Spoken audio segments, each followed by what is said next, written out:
Since time began, bread has been baked.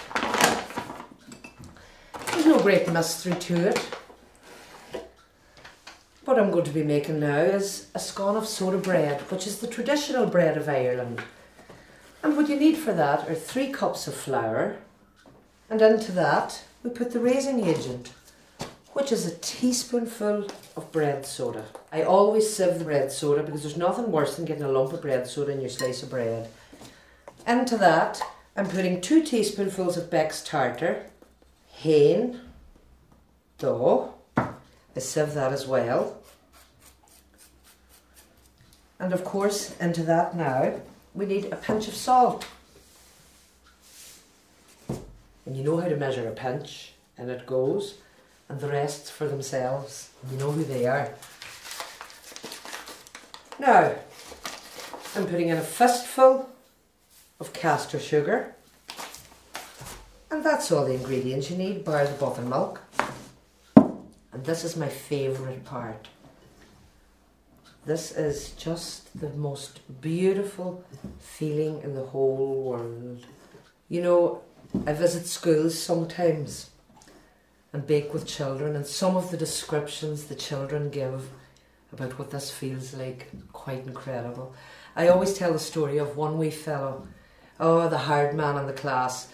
He had already decided that he didn't like the job before he came up, and the rest of the class were waiting to hear what smart comments he was going to come out with. Well, he came up and he put the hands into the flour, and he looked up at me and says he, "Miss, it's like putting my hand into a cloud." And do you know what? I know exactly where he's coming from. It's when I'm kneading the bread that I remember where I came from and where I'll go. Now that's well enough mixed. Before I add the buttermilk, I'm going to squeeze the tin for it. Now this is a tip that my grandmother, if she were alive today, she'd be in her hundreds, that she gave me about keeping the butter and margarine papers for greasing tins. And come Christmas, they're great for lining the cake tins for making the Christmas cakes. So I greased the wee tin, and now I'm sprinkling some flour on it, just to be sure, Ah, this is the part I like as well. Now, I can't give you an accurate measurement for how much buttermilk goes in, because when I was gathering the recipes from my mother, and that was fun, for Mammy always measured with her eye, her advice was to add the milk slowly. And you'll soon, if you do it often enough, you'll nearly be able to do it with your eyes closed. But I think that's enough now. Another thing I used to love doing when I was away was walking barefoot on the bog. And that's what this reminds me of as well. It's just the loveliest feeling. A little bit of flour, and we need it.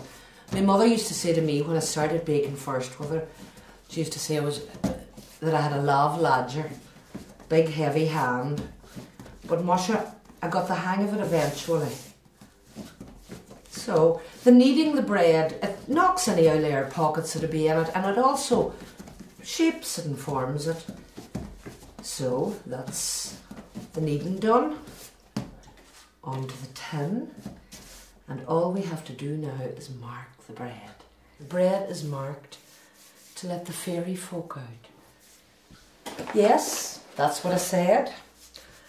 Because in traditional times, when people still had a bit of common sense, as I say, fado na ravina dini bug and a honey ar nilin shaw, and when people still knew that cows were magical creatures, well, the people knew that from the moment the earth was ploughed, the seed sown right through the growing, the reaping, the harvesting, right to the point where the bread was to go into the oven, they knew that the fairies' help was involved.